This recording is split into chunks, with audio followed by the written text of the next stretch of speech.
हा circuit breaker काहीही जळणार नाही याची काळजी हा घेतो, पण तुमच्या स्टॉक्स मधला न दिसणारा सर्किट ब्रेकर जर नाही चालला तर तुमचे पैसे ओस, त्यापेक्षा त्यांना समतासोबत वाढवा ना. सहकार, व्यापार, उद्योग तसेच ग्रामीण भागात ग्राउंड लेवलवर केलेल्या भरीव कार्याची दखल घेत कोपरगाव तालुका व्यापारी महासंघाचे अध्यक्ष तथा समता पतसंस्थेचे चेअरमन काकासाहेब कोयटे यांना महाराष्ट्र भूषण पुरस्काराने सन्मानित करण्यात यावे अशी शिफारस महाराष्ट्र चेंबर ऑफ कॉमर्सच्या वतीने महाराष्ट्र शासनाकडे करण्यात येणार असल्याची घोषणा महाराष्ट्र चेंबर ऑफ कॉमर्सचे रवींद्र माणगावे यांनी केली. कोपरगाव येथे आयोजित मेक इन कोपरगाव गाव तेथे उद्योजक या उपक्रमाच्या शुभारंभ सोहळ्यात ते बोलत होते. महाराष्ट्र चेंबर ऑफ कॉमर्सच्या गाव तेथे उद्योजक या संकल्पनेला बळ देण्यासाठी कोपरगाव तालुका व्यापारी महासंघ व कोपरगाव तालुका किराणा मर्चंट असोसिएशनच्या वतीने कोपरगाव, येवला, मनमाड महामार्गावरील हॉटेल ओमकार ब्लिस येथे स्थानिक उद्योगांना चालना देण्याच्या उद्देशाने मेक इन कोपरगाव गाव तेथे उद्योजक या महत्त्वाकांक्षी उपक्रमाचा शुभारंभ करण्यात आला. याचवेळी महाराष्ट्र चेंबर ऑफ कॉमर्सच्या नवनिर्वाचित पदाधिकाऱ्यांचा सत्कार सोहळाही पार पडला. कार्यक्रमाच्या अध्यक्षस्थानी कोपरगाव तालुका व्यापारी महासंघाचे अध्यक्ष काकासाहेब कोयटे होते, तर महाराष्ट्र चेंबर ऑफ कॉमर्सचे अध्यक्ष रवींद्र माणगावे प्रमुख पाहुणे म्हणून उपस्थित होते. कार्यक्रमाची सुरुवात दीप प्रज्वलन, महाराष्ट्र गीत आणि व्यापारी संघटनेची शपथ घेऊन करण्यात आली. यावेळी रवींद्र माणगावे यांनी गाव तेथे उद्योजक या संकल्पनेची माहिती देताना राज्यातील 36 जिल्ह्यात 36,000 उद्योजक घडवण्याचा मानस व्यक्त केला. मेक इन कोपरगाव उपक्रमासह कोपरगाव व्यापारी महासंघ आणि किराणा मर्चंट असोसिएशनचे विविध क्षेत्रात केलेल्या उल्लेखनीय कार्यांचे त्यांनी कौतुक केले. ग्रामीण भागातील उद्योजकता, सहकार आणि सामाजिक क्षेत्रात काकासाहेब कोयटे यांनी केलेल्या योगदानामुळे त्यांना महाराष्ट्र भूषण पुरस्कारासाठी शिफारस करण्यात येणार असल्याचे त्यांनी जाहीर केले. काकासाहेब कोयटे यांनी शिर्डी येथे गाव तेथे उद्योजक अंतर्गत भव्य व्यापारी व उद्योजक संमेलन आयोजित करण्याची मागणी केली. त्यावेळी सकारात्मक प्रतिसाद देत माणगावे यांनी लवकरच शिर्डीत हे संमेलन आयोजित करण्यात येणार व त्या कार्यक्रमाचे अध्यक्षस्थानी काकासाहेब कोयटे भूषवतील अशी माहिती दिली. यावेळी व्यापारी महासंघाचे कार्याध्यक्ष सुधीर डागा यांनी ऑनलाईन व्यापार, मॉल संस्कृती, किरकोळ व्यापाऱ्यांच्या समस्या आणि ग्राहकांच्या लुटीबाबत विविध मागण्या मांडल्या. त्यांच्या अभ्यासपूर्ण मांडणीची दखल घेत माणगावे यांनी त्यांची महाराष्ट्र चेंबर ऑफ कॉमर्सच्या शिखर समितीच्या अध्यक्षपदी नियुक्ती जाहीर केली. तसेच व्यापाऱ्यांच्या विविध प्रश्नांसाठी शासनाकडे पाठपुरावा करण्याचे आश्वासन दिले. माणगावे यांनी यापुढे किरकोळ व्यापाऱ्यांना सहकार व्यापारी म्हणून संबोधण्यात येईल अशी घोषणाही केली. यावेळी त्यांनी शेती, शेतकरी, उद्योग आणि ग्रामीण उद्योजकता या विषयांवरही भाष्य केले. कार्यक्रमात महाराष्ट्र चेंबर ऑफ कॉमर्सचे अध्यक्ष रवींद्र माणगावे, उपाध्यक्ष कैलास अग्रवाल व सुनीता फाल्गुणे, ट्रस्ट बोर्डचे चेअरमन आशिष पेडणेकर, वरिष्ठ उपाध्यक्ष करुणाकर शेट्टी तसेच माजी अध्यक्ष संतोष मंडलेचा या नवनिर्वाचित पदाधिकाऱ्यांचा सत्कार करण्यात आला. तसेच गाव तेथे उद्योजक व मेक इन कोपरगाव उपक्रमातून पुढे आलेल्या युवा उद्योजकांचाही गौरव करण्यात आला. यावेळी मान्यवरांच्या हस्ते मेक इन कोपरगावच्या लोगोचे अनावरण करण्यात आले. कार्यक्रमात सुधीर डागा, अजित शेठ लोहाडे, तुलसीदास खुबाडे, राजेंद्र बंब, केशव भवर यांच्यासह विविध व्यापारी संघटनांचे पदाधिकारी, व्यापारी तसेच अहिल्यानगर, कोल्हार, श्रीरामपूर, बेलापूर, राहुरी, मनमाड, येवला आणि धुळे येथील व्यापारी मोठ्या संख्येने उपस्थित होते. कोपरगाव एक्सप्रेस न्यूजसाठी सुनील ससाने, कोपरगाव. म्हणजे आम्ही पंचंगडी म्हणतो त्याला. तुका मने माझे हेची सर्व सुख, आवडे निरंतर हेची ध्यान, तुळशी हार गळा कासे पितांबर, मकर कुंडल तपती तवली, कटिक तुका मने विराजितो. तुकाराम महाराजांनी हे इतका चांगला अभंग एक म्हणलेले आहे की जीवनाचा सार तुमच्या गोदावरीवरून येताना इतका सुंदर मिलाप तो बघितला. आणि ह्या कोपरगाव मध्ये मी अगदी मनापासून सांगतो की एक रत्न तुम्हाला काकांच्या रूपाने मिळालेला. तसा हा महाराष्ट्र संतांचा आहे, तसा हा महाराष्ट्र तुकारामांचा आहे, ज्ञानोबाचा आहे. महाराष्ट्र हा छत्रपती शिवाजी महाराजांचा आहे.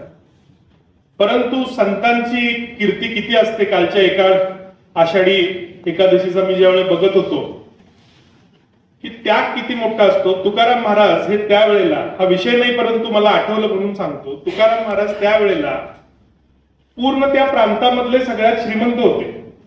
सगळ्यांना माहित असेल, काकांनाही माहित आहे. आणि त्यांचा पिढीजात व्यवसाय हा सावकारकीचा होता. ज्या वेळेला तुकाराम महाराज हे सगळं त्यांनी पूर्ण आपलं भक्तिमय झाले आणि एकदा छत्रपती शिवाजी महाराज त्यांना मदत म्हणून त्यांना एक द्यायची देणगी म्हणून सोन्याचा एक परिपाठ घेऊन आले आणि त्यांना एक बक्षिसी, त्यांना एक मदत अशा स्वरूपात घेऊन आले. त्यामुळे छत्रपती शिवाजी महाराजांचं सोनं नाकारणं ही खूप म्हणजे खूप मोठी गोष्ट होती. एवढं सोपं नव्हतं छत्रपती घेऊन आलेलं ते नाकारणं. पण त्यावेळेला छत्रपती शिवाजी महाराजांनी आणलेली ती जी काही भेटवस्तू आहे ती तुकाराम महाराजांनी नाकारली आणि तुकाराम महाराज म्हणाले, सोने नाणे आम्हा मृत्युके समान. म्हणजे एवढा मोठा वारसा या महाराष्ट्राला मिळालेला आहे की इतकी परंपरा, इतकी गौरवशाली परंपरा ह्या महाराष्ट्राची आहे.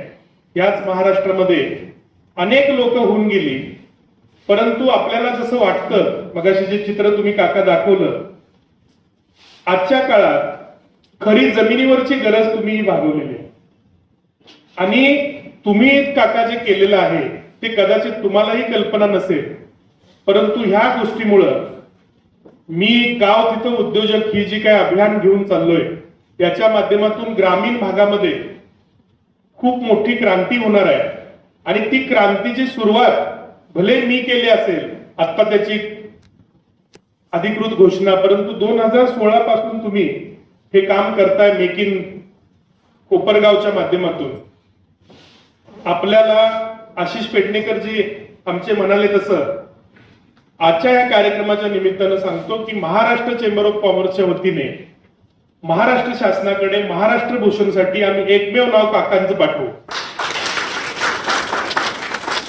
आणि त्याचं नाव म्हणजे काय, काकांनी आणि महाराष्ट्र चेंबर ऑफ कॉमर्सचा काहीतरी खूप मोठा स्नेह आहे किंवा काका आमचे पदाधिकारी आहेत असं नाही, तर काकाने रियालिटीमध्ये ग्राउंडवरती काम उभा केलेलं आहे. जे आशिषजी आमचे बोलले, असं काम मी महाराष्ट्रात फिरत असताना ग्रामीण भागातल्या लोकांसाठी कुठेही मला काका असं काम दिसलं नाही.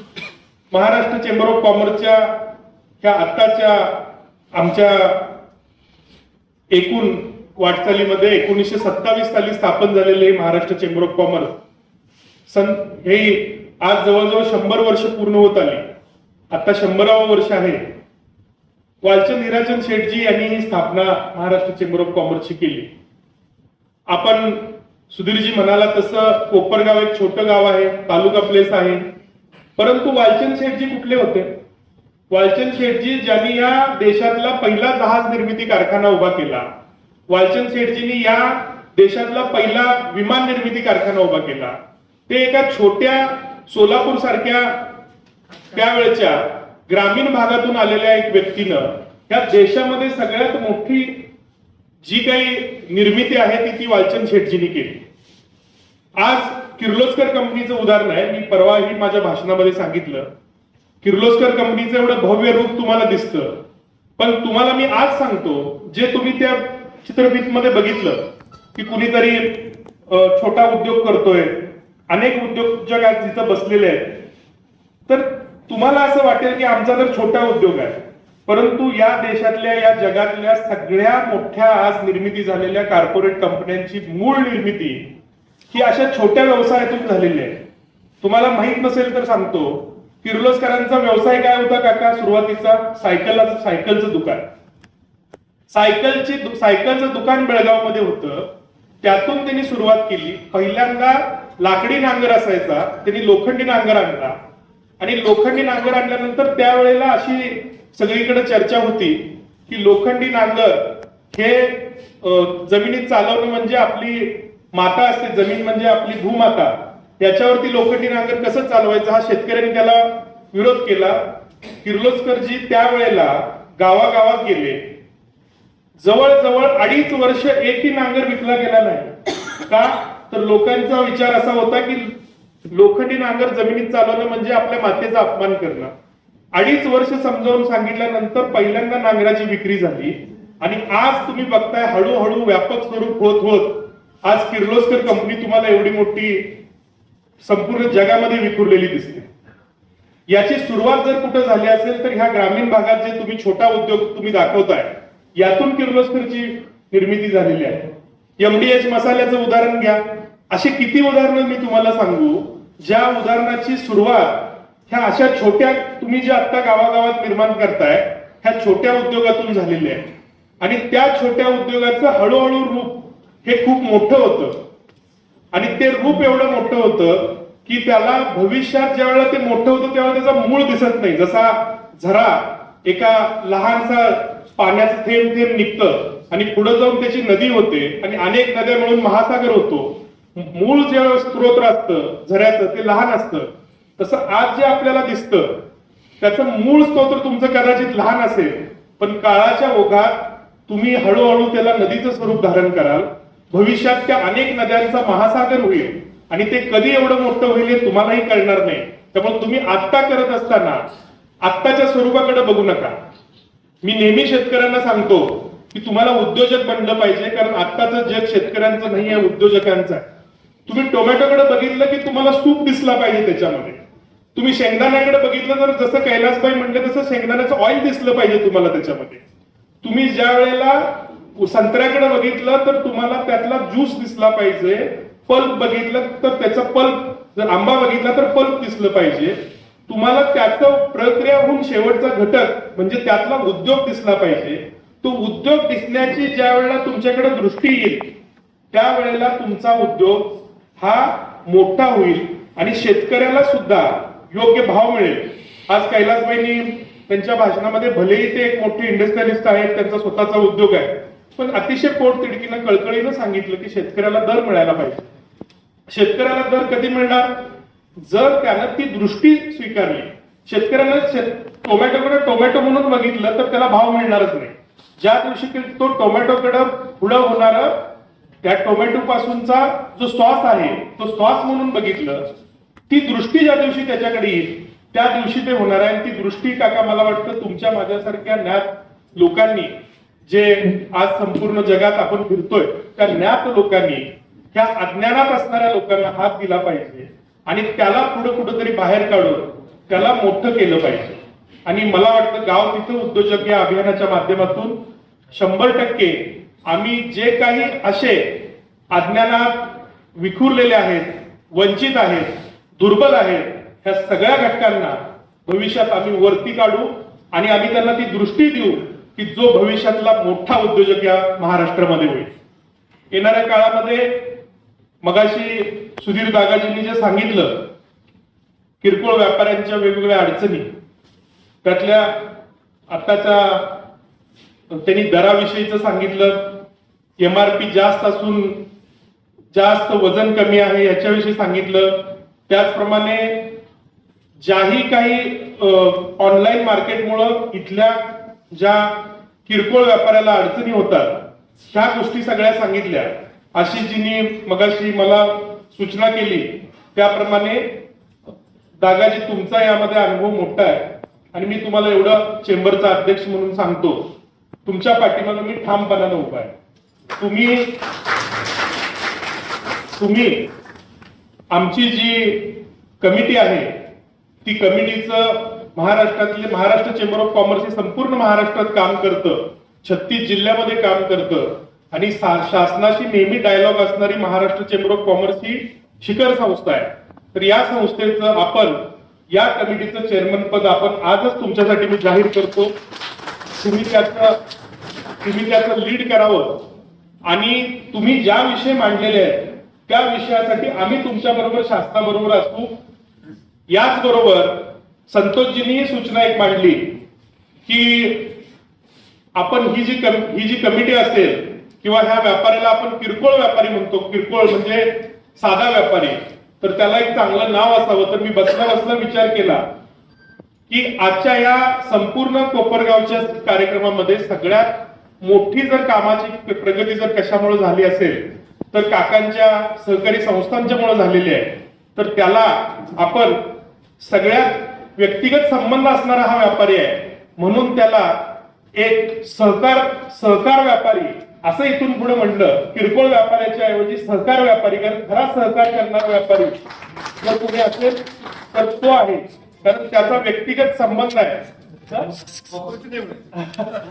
सहकार व्यापारी आहे आणि आपुलकीचा व्यापारी, माणुसकीचा व्यापारी जर कोणी असेल तर तो किरकोळ व्यापारी हा जो शब्द आहे, मला वाटतं महाराष्ट्र चेंबर ऑफ कॉमर्सच्या माध्यमातून आम्ही तसं एक परिपत्र काढू आणि हा किरकोळ व्यापाऱ्याच्या ऐवजी इथून पुढे या व्यापाऱ्याला सहकार व्यापारी म्हटलं जाईल, यासाठी संपूर्ण जिल्ह्यातल्या सगळ्या आमच्या असोसिएशनना, आमच्या 500 असोसिएशन आमचे घटक आहेत, त्याला संतोषजी आपण दिलेल्या सूचनेप्रमाणे भविष्यात त्याला आपण सहकार व्यापारी असं म्हणू. जो सहकार व्यापारी हा गावागावामध्ये असेल, तो किरकोळ नसेल इथून पुढे, तर तो सहकार व्यापारी असेल, जो व्यक्तिगत संबंध त्याचे येतात कुटुंबाबरोबर, म्हणून त्याला सहकार व्यापारी आपण नाव देऊ आणि तोच नाव इथून पुढे कसं आपल्याला त्या व्यापाऱ्याला म्हणता येईल. आणि या कमिटीचंही चेअरमन पद जे असेल ते सहकार किरकोळ व्यापारी कमिटीचे चेअरमन ते असणार नाही, ते सहकार व्यापारी कमिटीचे चेअरमन असतील, हे नक्की मी तुम्हाला या ठिकाणी सांगतो.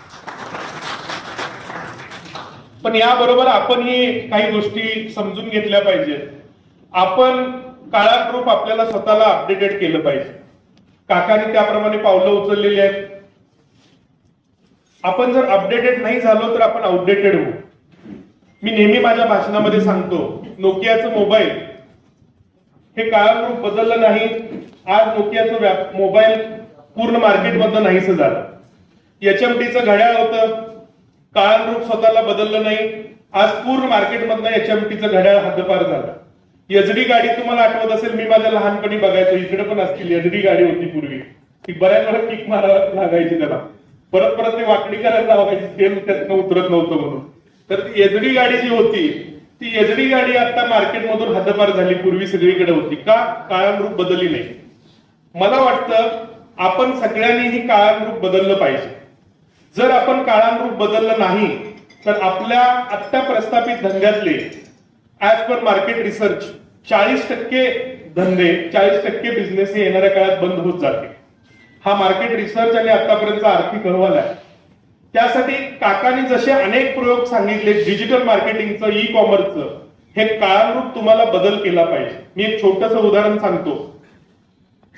एक साऊथ इंडियामधून आलेला एक साधा व्यक्ती, त्यानं डोसा तयार करायचं वाशी स्टेशनच्या बाहेर चालू केलं होतं.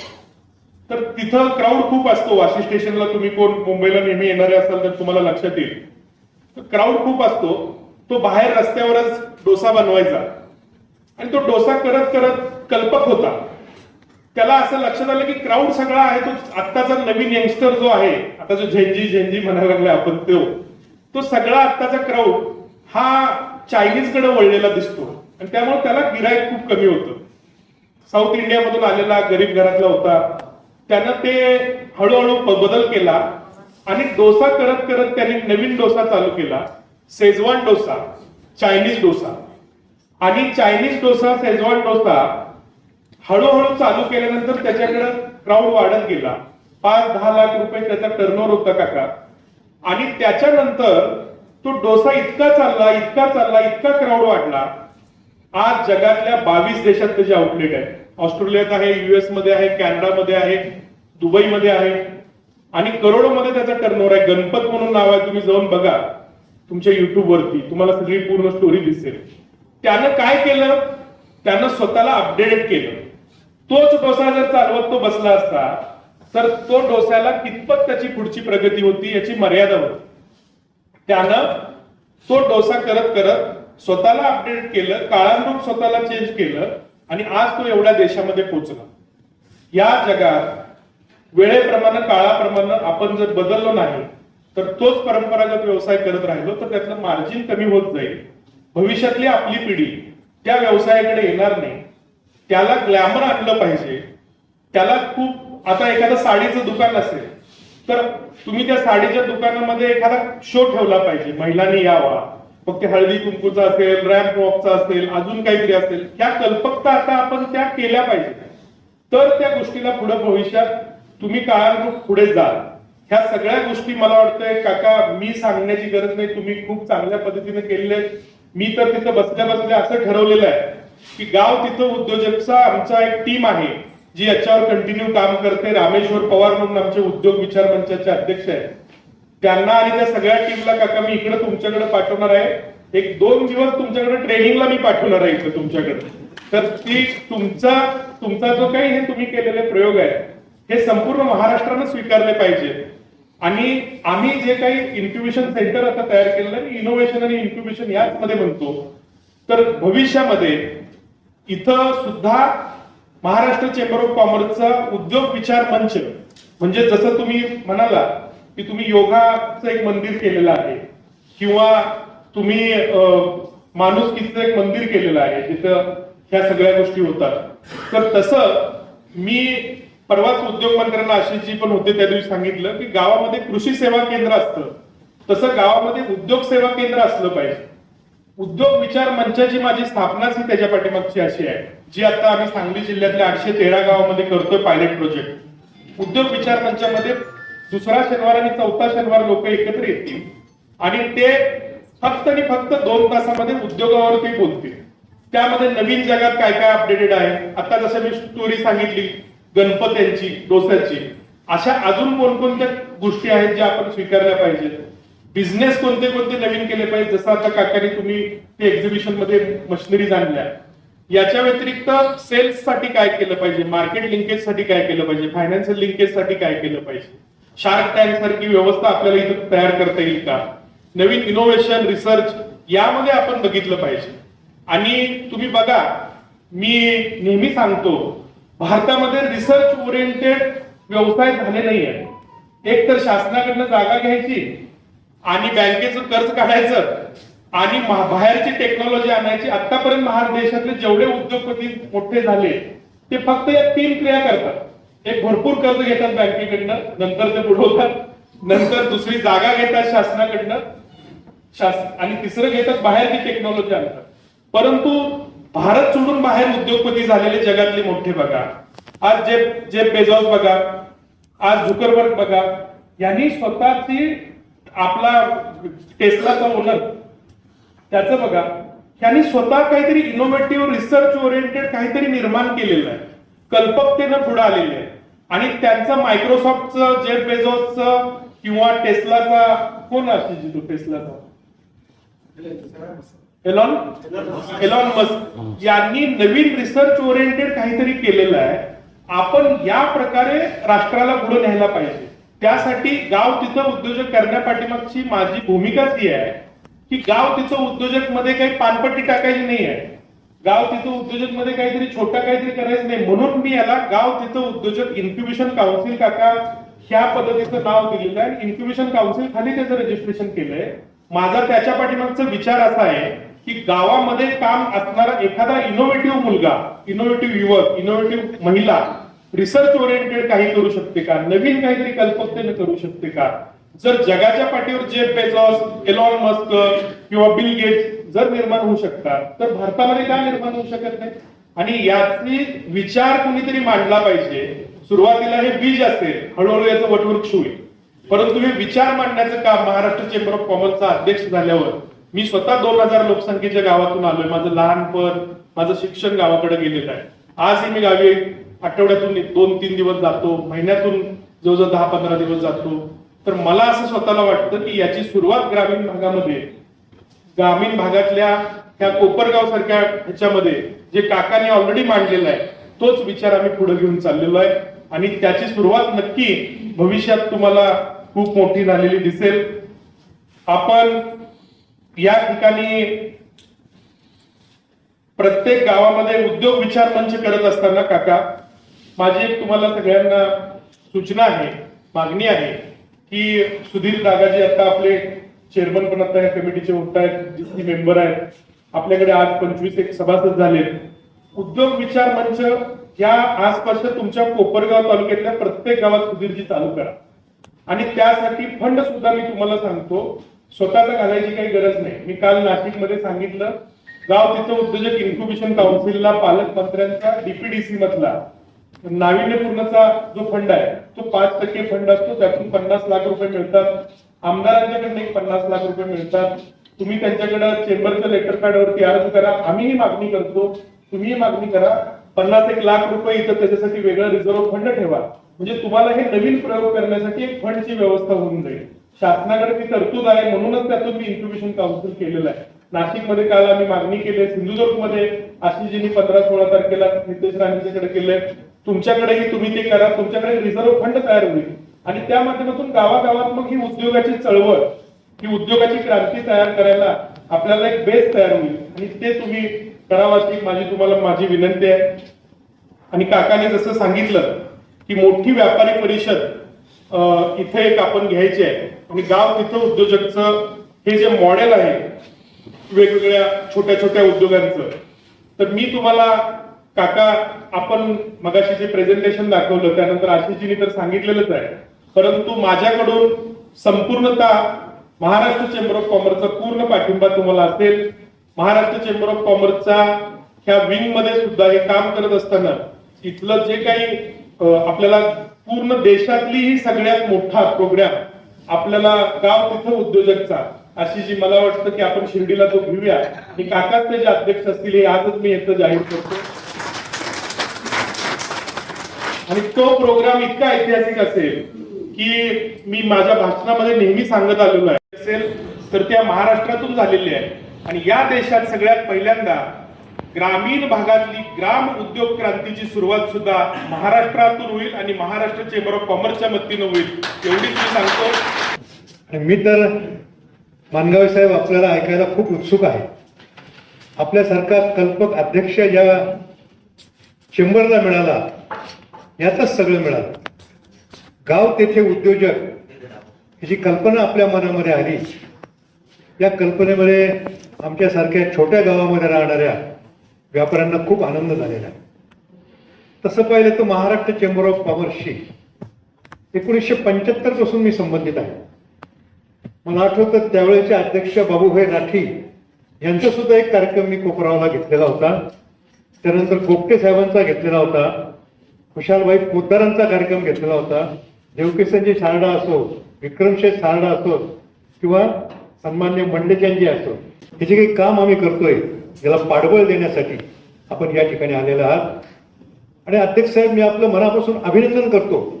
गाव तेथे उद्योजक महाराष्ट्राचे सर्वसामान्य माणसांपर्यंत आणण्याचं काम तुम्ही करता आहात. या सर्व छोट्या व्यापाऱ्यांच्या वतीनं मी आपल्याला सलाम देतो.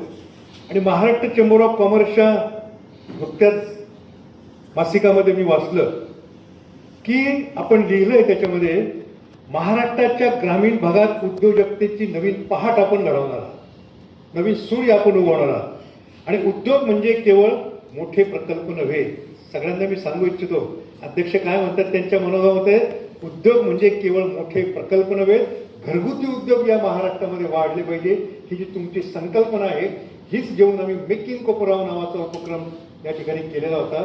3 दिवसाच्या त्या उपक्रमाला जवळपास 1 लाख नागरिकांनी भेट दिली होती. त्याच्या माध्यमातून जे 260 उद्योग उभे राहिले आहेत त्यातल्या काही उद्योगांचं आम्ही आपल्यासमोर प्रेझेंटेशन केलेलं आहे.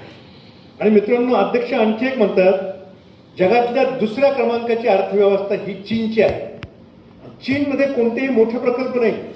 चीनची अर्थव्यवस्था जी सुधारलेली आहे त्या छोट्या उद्योगांच्या माध्यमातून सुधारलेली आहे.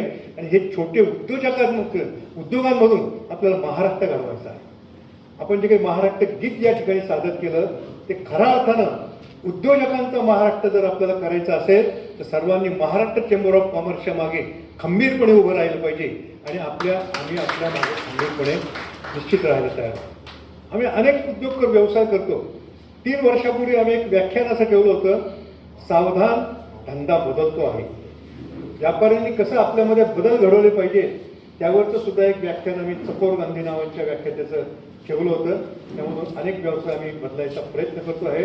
आणि व्यवसायामध्ये सुद्धा ग्राहक सेवा, ग्राहक देवो भव या उद्देशानं ग्राहकांची सेवा आपल्या माध्यमातून झाली पाहिजे. आणि अध्यक्ष साहेब, आपल्या मनोगतामध्ये मी वाचलं मासिकामध्ये, प्रत्येक जिल्ह्यामध्ये किमान 1000 उद्योजक आपण पुढच्या वर्षी घडवणार आहात. म्हणजे महाराष्ट्रातल्या 36 जिल्ह्यांमध्ये 36,000 उद्योजक आपण घडवणार. त्यामध्ये आमचा खारीचा वाटा म्हणून मी आत्ताच प्रेझेंटेशन करून मी वेळ घेत नाही, प्रेझेंटेशन आपल्याला दाखवलेलं आहे. मित्रांनो, आपल्या सगळ्यांच्या वतीने मी त्यांना विनंती केलेली आहे, असे 36,000 उद्योजक घडवण्याकरता आम्ही जसं मेक इन कोपरगाव हा उपक्रम केला होता, सुधीरजी आता मेक इन कोपरगावच्या ऐवजी मेक इन महाराष्ट्र उपक्रम आपण करूया.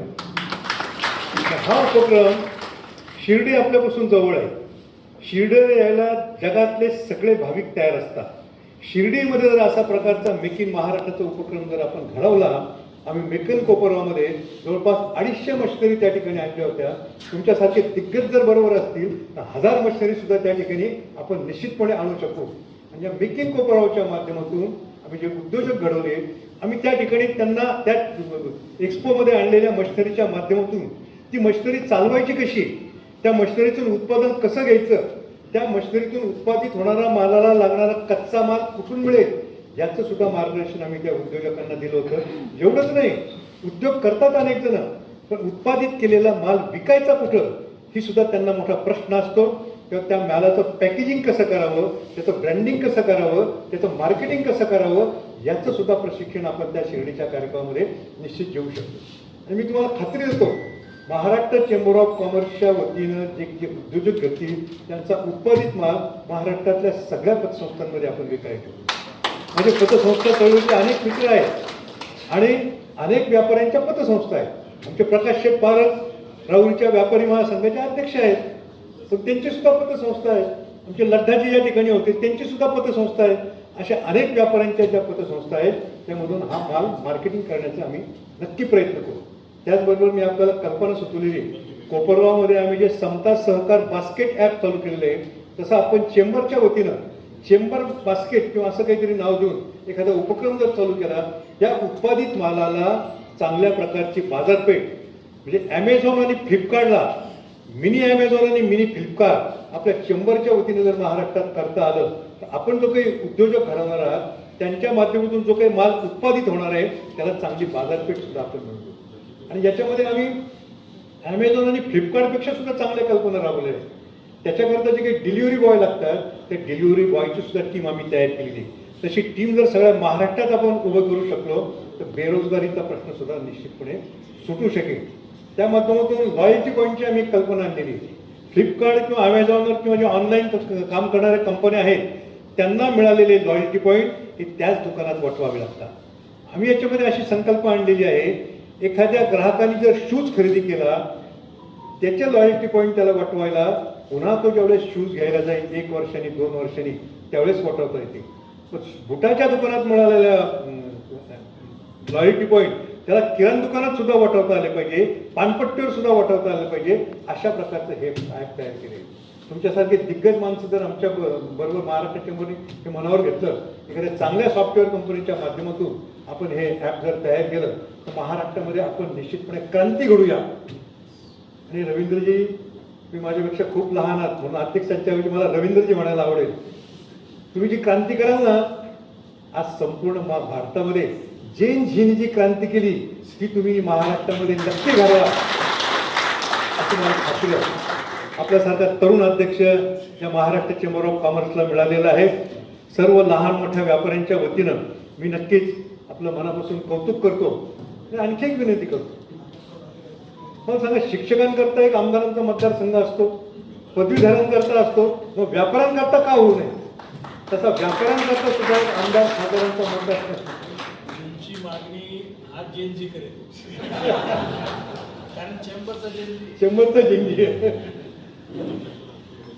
या सगळ्या आपल्याला मान्य करायचं असेल, शिर्डीला आपण आमच्या कोपरगाव तालुका व्यापारी महासंघावर जबाबदारी द्या. सर्व जबाबदारी घ्यायला आम्ही निश्चितपणे तयार आहोत. आणि शिर्डीला मला आंतरराष्ट्रीय परिषद भरवण्याचा अनुभव आहे. या माझ्या अनुभवाचा फायदा चेंबरला जर झाला तर मला त्याचा अधिक आनंद होईल. त्याकरता सुद्धा आपण परवानगी द्यावी. सगळ्या जिल्ह्यातले व्यापारी महासंघ या ठिकाणी आहेत. आपली तयारी आहे ना सगळ्यांची? आपण सगळ्यांनी या राज्यव्यापी अधिवेशन जे शिर्डीला आपल्याला घडवायचं आहे तिला कमीत कमी 25,000 व्यापारी या महाराष्ट्रातून आले पाहिजे आणि त्यांची सगळ्यांची स्वागताची जबाबदारी आम्ही घ्यायला तयार आहोत. आमची आदरातिथ्य करण्याची परंपरा नगर जिल्ह्याची निश्चितपणे आहे. त्या आदरातिथ्य करण्याची संधी आपण आम्हाला द्यावी एवढीच विनंती करतो. या ठिकाणी महाराष्ट्र चेंबर ऑफ कॉमर्सच्या नावातच Maharashtra chamber of commerce industry and agriculturist असं नाव आहे. आणि मला आनंद वाटतो आज काही शेतकरी सुद्धा या ठिकाणी उपस्थित आहेत. आमचे शेतकरी व्यापारी मित्र केशवजी भोवर आहेत, चंद्रशेखरजी देशमुख आहेत. असे शेतकरी सुद्धा या महाराष्ट्र चेंबर ऑफ कॉमर्सच्या प्रवाहात आम्ही निश्चितपणे आणू एवढंच मी सांगतो. धन्यवाद. जय हिंद, जय महाराष्ट्र, आणि जय व्यापार.